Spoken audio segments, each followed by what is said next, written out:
Hello everyone, कैसे हैं आप सब लोग। So welcome back to my channel Afnan the curious.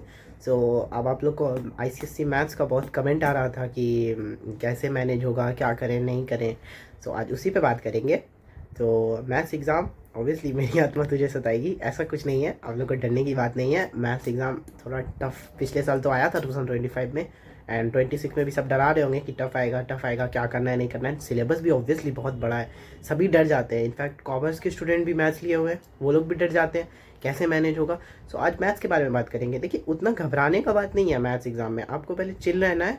और मैंने क्या किया था पहले मैं वो आपको बताऊंगा कि आपको लगेगा कि अच्छा ये ऐसे ऐसे होता है। मैथ तो सबसे पहले प्रैक्टिस की बात है। अब आपके पास 2 मार्च का आपका पेपर है, तो आपके पास कुछ 4 से 5 दिन है। उस 5 दिन में ही आपको कुछ पढ़ना है जो पढ़ सकते हैं। तो ऐसा चीज़ पढ़े जो कम टाइम में ज़्यादा फ़ायदा दे, है ना। अब पूरा सिलेबस पूरा बुक पढ़ने का जो ऑब्वियसली जिसने नहीं पढ़ा है, जिसने पढ़ा है वो तो 100 आउट ऑफ 100 भी बहुत कोई लाने वाले लाएंगे। लेकिन हमें सोचना है कि कम पढ़ करके कितना ज़्यादा नंबर कैसे लाएं, तो आज उसी के बारे में बात करेंगे। सो पहले चलिए मैं देख लेते हैं कि मैंने 95 कैसे 2025 में स्कोर किया था, एंड इतना टफ पेपर भी था। तो चलिए उसके बारे में एक बार देख लेते हैं। सो ये है मेरा ICSE 2025 का मैथ्स का पेपर, आप लोग देख सकते हैं। सो यहाँ आप लोग देखिए, तो ये MCQ वगैरह है। तो इस MCQ में मैंने, जैसे यहाँ मेरा सब सही हुआ था, लेकिन फिर यहाँ ये क्वेश्चन जो था ये इजी क्वेश्चन था।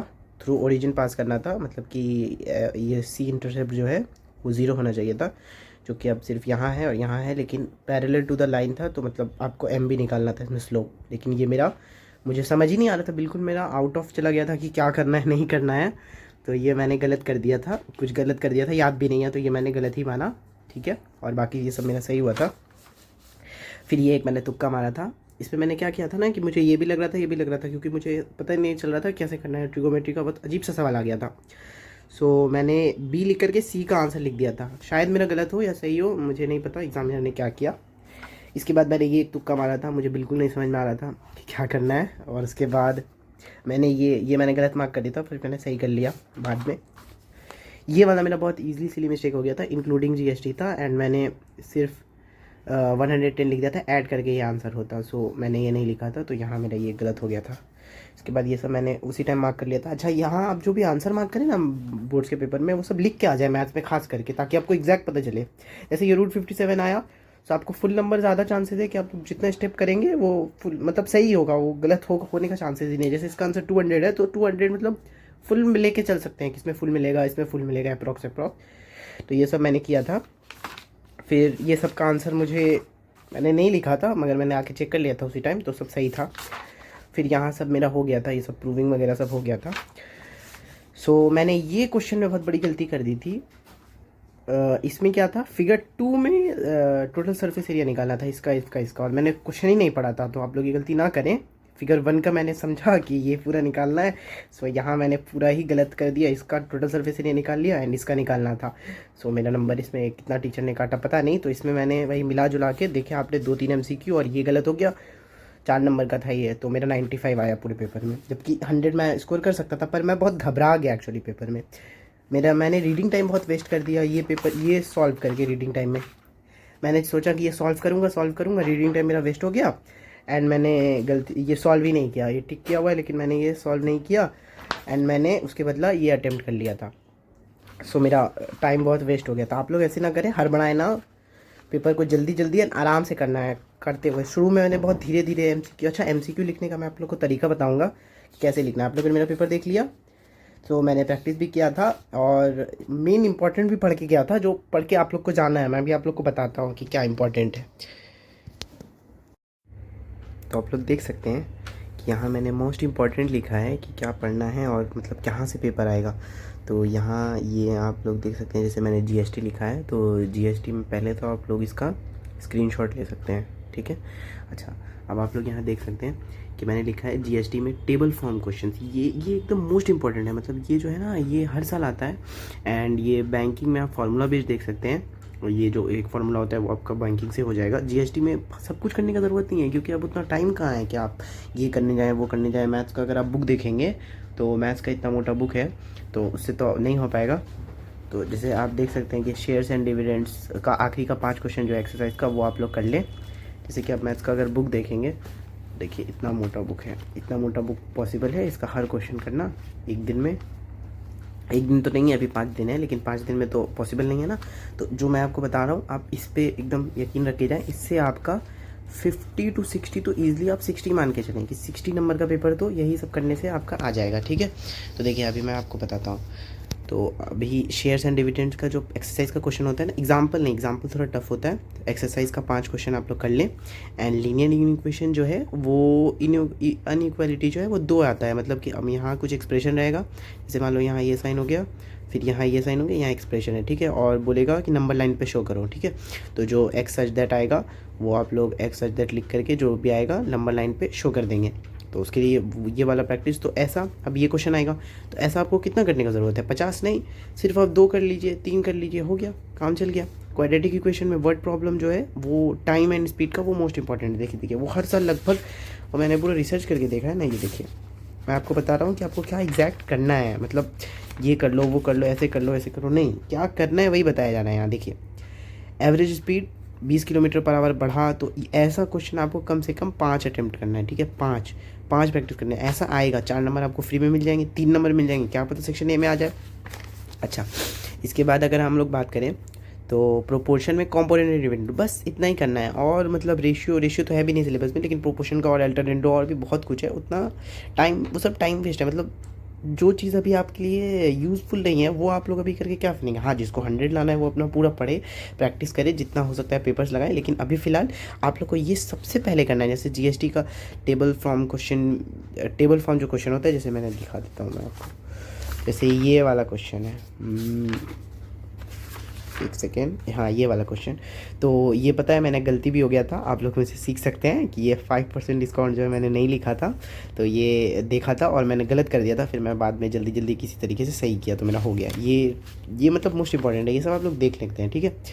तो यहाँ आप लोगों ने समझ गया एपी जो है इस साल पूरा चांसेस आने का। अच्छा, मैट्रिसेस में तो कुछ होता ही नहीं है, एडिशन सब्ट्रैक्शन, बस मल्टीप्लिकेशन का रूल आप लोग को देख के जाना है अच्छे से। तो ये लोग रूल नहीं देख के जाना है, इसका कम से कम 4 क्वेश्चन मल्टीप्लिकेशन का लगाना है। एक ऐसा वाला सेट का लगा लेंगे ए बी का, और इसमें 4 होगा सी डी ई एफ ऐसे, और एक 2 वाला, ठीक है, स्क्वायर मैट्रिक्स, दोनों मल्टीप्लिकेशन। रिफ्लेक्शन तो एकदम ईजी है, मिरर बना करके कैसे क्या होगा वो तो आप लोग ईजिली एग्जाम में प्लॉट कर ही देंगे, उसका टेंशन नहीं है। सेक्शन फार्मूला आप लोग को देख के जाना है, बस 2 क्वेश्चन प्रैक्टिस कर लीजिए, ओके। ज़्यादा अभी प्रैक्टिस करने का भी वक्त नहीं है, 5 दिन में आप लोग एकदम 0 पे है, जो मैं उसके लिए बता रहा हूँ अभी फ़िलहाल। तो 2 क्वेश्चन प्रैक्टिस कर लेंगे। एंड अगर आप लोग को नहीं दिया हुआ है कि किस रेशियो में डिवाइड करना है, ऐसा भी क्वेश्चन आता है, तो इसका थोड़ा डिफरेंट अलग है, इसमें K/1 ले लेना है जो बुक में आपको होगा। तो ऐसा भी आपको 2 क्वेश्चन प्रैक्टिस कर लेना है, ठीक है, 2 क्वेश्चन प्रैक्टिस कर लेना है। यही सब एग्जाम में इसी टाइप का आएगा, इसके अलावा नहीं आएगा। अच्छा, अब अगर आप आगे बढ़ें तो इसका भी आप लोग स्क्रीनशॉट चाहे तो ले सकते हैं, एक सेकेंड, हाँ ये आप लोग स्क्रीनशॉट ले सकते हैं। अब आप लोग देखिए, आप लोग यहाँ देख सकते हैं कि ये इक्वेशन ऑफ स्ट्रेट लाइन जो है, इसमें एक्सरसाइज क्वेश्चन प्रैक्टिस करनी है, ठीक है। ये क्योंकि थोड़ा अजीब सा चैप्टर है, मतलब अजीब सा तो नहीं है, लेकिन मतलब ये ऐसे इतना जल्दी नहीं होगा कि इसमें ये टॉपिक पढ़ लिया वो छोड़ दिया, नहीं, इसमें m है, m1 m2 = -1 होता है, और भी बहुत कुछ है। तो ये आपको एक्सरसाइज क्वेश्चन, लास्ट के 5 क्वेश्चन 6 क्वेश्चन आप लोग लगा लेंगे ना, तो हो जाएगा हर एक्सरसाइज से, क्योंकि बहुत सारे एक्सरसाइज होंगे 2-3, एंड फॉर्मूला अच्छे से प्रैक्टिस के साथ, ये ऐसा है। अच्छा, इसमें आप लोग को कुछ नहीं, रूल देखना है, practice 1 question from each rule, ठीक है, ये आपको प्रैक्टिस करना है हर एक क्वेश्चन एक रूल से। और इसमें वो के वाला देख लीजिएगा कि वो मल्टीप्लाई करेंगे तो एक एरिया वाला जो फॉर्मूला होता है कि कोई भी साइड का, दोनों साइड का एरिया का रेशियो हो जाता है, ठीक है, वो आप लोग देख लीजिएगा। एंड लोकस कंस्ट्रक्शन जो है इस साल सेक्शन बी में पूरा चांसेस है कि आएगा, तो इन सर्कल आने का चांसेस है सेक्शन बी से, तो इसको आप लोग चाहें तो छोड़ भी सकते हैं। एंड सर्कल जो है ये बहुत इंपॉर्टेंट चैप्टर है, इसको स्किप करने का मत सोचिएगा, ठीक है। तो इसमें जो है ये मोस्ट इंपॉर्टेंट चैप्टर है, इसमें टाइम दीजिए एंड बहुत ज़्यादा क्वेश्चन लगाइए और PYQs भी लगाइए इसमें, ठीक है, क्योंकि ये आप लोग ये मतलब MCQ भी बन जाएगा और भी बहुत कुछ, ठीक है। मेंसुरेशन जो है कुछ नहीं, फॉर्मूला याद करना है, बाकी आप लोग को कैसे बनेगा उसके लिए प्रैक्टिस करने का टाइम नहीं है। इसमें लेंदी क्वेश्चंस आते हैं, तो इसमें सॉल्यूशन देखना है, क्वेश्चन जो एग्जांपल में दिया हुआ है उसका सिर्फ सॉल्यूशन देखना है, तो आपका एकदम मतलब हो जाएगा। सॉल्यूशन देखने से आपको समझ में आएगा ना कि क्या कैसे एग्जाम में करेंगे, बस हो गया। उसमें उतना टाइम मिले तो प्रैक्टिस कीजिए, नहीं तो फॉर्मूला मेन याद करके जाना है, ठीक है। बाकी एग्जाम में दिमाग लगा ही लीजिएगा कि क्या कैसे कब सरफेस एरिया निकालना है, क्या निकालना है। अच्छा, ट्रिग्नोमेट्री जो है ये बहुत इंपॉर्टेंट है, ये मोस्ट इंपॉर्टेंट है। इसमें फॉर्मूला याद करने से सिर्फ काम नहीं चलेगा, 3 ही फॉर्मूला है, लेकिन आपको बुक से क्वेश्चन प्रैक्टिस करना ही होगा, जितना पॉसिबल है उतना, क्योंकि ये जो है और एक्सरसाइज से लगाना है, ठीक है। एग्जाम्पल का टाइम नहीं है, एक्सरसाइज से ही इनफ है। एक्सरसाइज से ही आपका जो क्वेश्चन आएगा ना वो आपका लगभग हो जाएगा, और अगर बहुत टफ आ गया तो वो तो लगभग कोई नहीं बना पाएगा। जैसे पिछले साल एक MCQ में आ गया था तो बहुत टफ था मुझसे तो नहीं बना था लगभग। तो हाइट एंड डिस्टेंस का बात करें तो प्रैक्टिस करना है बुक से, ठीक है, कुछ क्वेश्चन, ठीक है। लेकिन बुक से कुछ क्वेश्चन इसलिए मैं बोल रहा हूँ क्योंकि बुक में उतना टफ क्वेश्चन नहीं है, लेकिन देखिए मैक्सिमम फ्रॉम कॉम्पिटेंसी जो है सबसे ज़्यादा क्वेश्चन आपको हाइट एंड डिस्टेंस के लगाने हैं। एंड स्टैटिस्टिक्स की बात करें तो ये इजी है, स्कोरिंग है, तो ये तो ऑब्वियसली बैक वेंचर भी ये किया रहता है, तो इसका आपको टेंशन लेना नहीं है, ये अच्छे से पढ़ लेना। उजाइव एकदम अच्छे से हर साल आता है। देखिए अगर मैं पिछले साल की बात करूँ तो ये देखिए ओजाइव के क्वेश्चन, कभी ओजाइव दे दिया जाएगा, अब अगले साल मोस्ट प्रोबेबली बनाने आएगा, इस साल मतलब बनाने ही आएगा कि आप लोग को बनाना होगा ओजाइव, तो ये कर लीजिएगा। और 2025 का PYQ का जो हाइट एंड डिस्टेंस का क्वेश्चन था ना, ये बहुत मतलब अजीब सा क्वेश्चन आ गया था, बहुत बच्चे देख के ये कर लिए होंगे। देखिए मैं आपको दिखाता हूँ, ये वाला जो क्वेश्चन था, ये वाला अच्छे से एकदम प्रैक्टिस कर देखिए, मैं इसका आंसर भी लिखा था। अच्छा बोर्ड में जो है ना ये सब अलाउड होता है, आप 15 मीटर 90 मीटर लिख दीजिएगा, वो एग्जामिनर जो है सुपरवाइजर वो उतना देखता नहीं है, कुछ बोलता नहीं है। यहाँ मैंने गलती हो गई थी, मैं बताया, ठीक है, तो ये आप लोग समझ गए। अच्छा प्रोबेबिलिटी में जो है अब लास्ट चैप्टर बचा, ये प्रोबेबिलिटी में जो है कार्ड्स एंड कार्ड्स के बारे में सीखना है कि किंग कार्ड कितना है, क्वीन कितना है, एस कितना है, ठीक है, वो सीखना है एंड उसको लर्न करना है, क्योंकि वो सीखने का कुछ नहीं है। अगर आप कार्ड खेलते हैं, अच्छा नॉलेज है तो वेरी वेरी गुड, बट ऐसे तो बहुत ज़्यादातर नहीं खेलते हैं आज के ज़माने में उतना कार्ड्स, तो आप लोग याद कर लीजिएगा। एंड कुछ क्वेश्चन जो है उसके ऑब्वियसली प्रैक्टिस कर लीजिएगा। बाकी पूरा चैप्टर तो इजी है, आपको पता ही है कि कोई भी नंबर है तो वो मतलब प्रोबेबिलिटी है तो 0 से x बड़ा ही होगा और 1 से हमेशा छोटा होगा, ये आप लोग हमेशा याद करके चलेंगे, ठीक है, x से बड़ा। अच्छा अब मैं आपको और कुछ इंपॉर्टेंट बात बता देता हूँ। अब जो MCQ करेंगे ना, तो 1 का MCQ यहाँ लिखेंगे, 2 का MCQ यहाँ लिखेंगे आंसर, 3 का यहाँ लिखेंगे and so on up to 15 लिखेंगे। आप बोलेंगे रफ़ कहाँ करेंगे, तो रफ़ यहाँ करेंगे, नहीं, आपको रफ़ इसमें सिर्फ बाकी सब आगे वाले में करना है, MCQ में ऐसे रफ़ नहीं करना है। क्यों? क्योंकि आप यहाँ 1 लिखे, यहाँ रफ़ किए, ठीक है, यहाँ रफ़ किए 1 लिखे, तो यहाँ आप सॉल्यूशन यहाँ तक तो आ ही जाएगा। अच्छा पूरा सॉल्यूशन नहीं भी कीजिएगा तो इतना तो लग ही जाएगा। फिर आप अगर 2 यहाँ करेंगे तो नहीं हो पाएगा, फिर 3, फिर 4, तो 4 ही क्वेश्चन हो गए, लेकिन आपको एक पेज में सारा आंसर लगभग लिखना है ताकि नीट एंड क्लीन लगे। सो आप यहाँ तक 15 तक लिख लिए। अच्छा अब आपको एक लाइन खींचना है नेक्स्ट पेज में या उसी पेज में, अब यहाँ आपको लिखना है रफ, और कम से कम हाफ पेज या फुल पेज आप रफ लिखिए, MCQ का रफ, वो टीचर समझ जाएंगे और उससे नीट एंड क्लीन लगता है। 1 लिखिए और यहाँ आप कुछ अपना छोटा मोटा सॉल्यूशन थोड़ा बहुत दिखा सकते हैं, फिर यहाँ 2, फिर यहाँ 3, ऐसे करके आप अपना सॉल्यूशन धीरे धीरे दिखा सकते हैं, ठीक है, 3, 4 ऐसे अगर सटा के भी लिखेंगे ना तो ये टीचर नहीं देखेंगे आपको, इसका फुल में 15 दे मिल जाएगा अगर मान लो आपका बहुत अच्छा जाता है तो। एंड आपको रफ जो है टीचर देख लेगा कि अच्छा इसने किया है, चीटिंग मीटिंग नहीं है, और टीचर इसमें फुल में फुल दे देगा, आपको टाइम वेस्ट करने की ज़रूरत नहीं। अच्छा कुछ बच्चे बोलेंगे कि नहीं हम 1 यहीं से पूरा सॉल्व करेंगे, फिर आंसर लिखेंगे, फिर D लिखेंगे, ये आंसर मान लो, तो नहीं वो ज़रूर एकदम नहीं है, बोर्ड में आपका टाइम वेस्ट हो जाएगा। आपको 100 लाना है ना, तो आगे जा कर के फिर चेक भी तो करना है, उसके लिए भी तो टाइम बचाना है। तो यहाँ रफ लिखना है और यहाँ से आप, मैंने ऐसे ही किया था बिल्कुल, एंड यहाँ 1, 2 ऐसे लिख करके सॉल्व करना है, 3 ऐसे लिख करके पूरा आप लोग सॉल्व करेंगे। एंड ज़रूरी नहीं है अगर मान लो कि एक दो आप किसी से पूछ लिया या कुछ इधर उधर करके मतलब तुक्का ही मार दिया तो उसका सॉल्यूशन तो यहाँ पे नहीं रहेगा, कोई बात नहीं, वो एग्जामिनर उतना देखेगा नहीं, वैसे इसको उतना नहीं देखेगा। इसमें अगर थोड़ा बहुत मल्टीप्लिकेशन गंदगी भी होगी नहीं, थोड़ी बहुत चलेंगी, लेकिन इसमें आपका नीट एंड क्लीन आंसर होना चाहिए। यहाँ आप रफ सिर्फ आगे अगले वाला जो क्वेश्चन नंबर जैसे 2 स्टार्ट किया आपने, ठीक है, MCQ के बाद, तो इसमें आप यहाँ ऐसे लाइन बनाएंगे, मार्जिन बनाएंगे एंड रफ लिख करके यहाँ रफ करेंगे, ठीक है, जो भी रफ होगा, ऐसे ज़्यादा रफ होता नहीं है, सिर्फ मल्टीप्लिकेशन वगैरह होता है। एंड बाकी ये सब आप लोगों ने समझ लिया।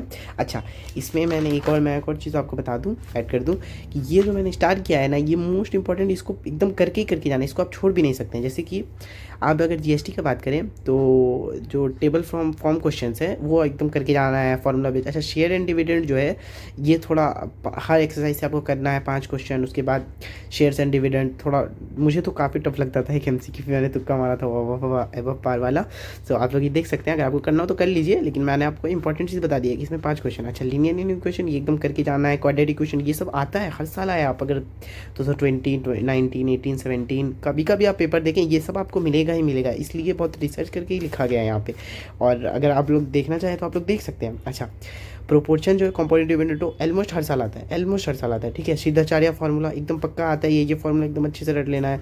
फिर B² - 4AC डिटर्मिनेंट वाला, कभी ये दे देगा कभी ये दे देगा, ऐसे करके एकदम हो जाता है। अच्छा AP जो जो है फार्मूला एकदम अच्छे से रट लेना है और कुछ क्वेश्चन प्रैक्टिस कर लेना है। मल्टीप्लिकेशन का ये नहीं बोल रहा कि मल्टीप्लिकेशन करना है तो 50 क्वेश्चन कर लिया, नहीं, 4 क्वेश्चन 5 क्वेश्चन बस काफ़ी है।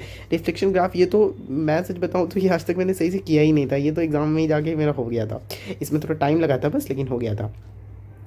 एंड ये सेक्शन फार्मूला जो है ये 2 क्वेश्चन प्रैक्टिस कर लीजिएगा, बाकी आप सब समझ गए, ठीक है।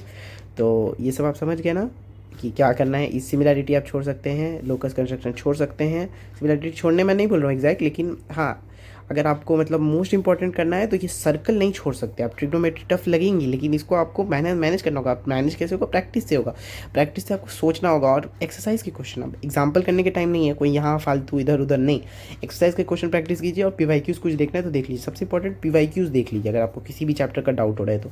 और हाइट एंड डिस्टेंस का कॉम्पिटेंसी का एक क्वेश्चन होगा हाइट एंड डिस्टेंस का, वो लगाना है। एंड 2025 का पीवाईक्यू लगाना है। ये अगर आप समझ गए मतलब हाइट एंड डिस्टेंस में आप महारत हासिल कर चुके हैं।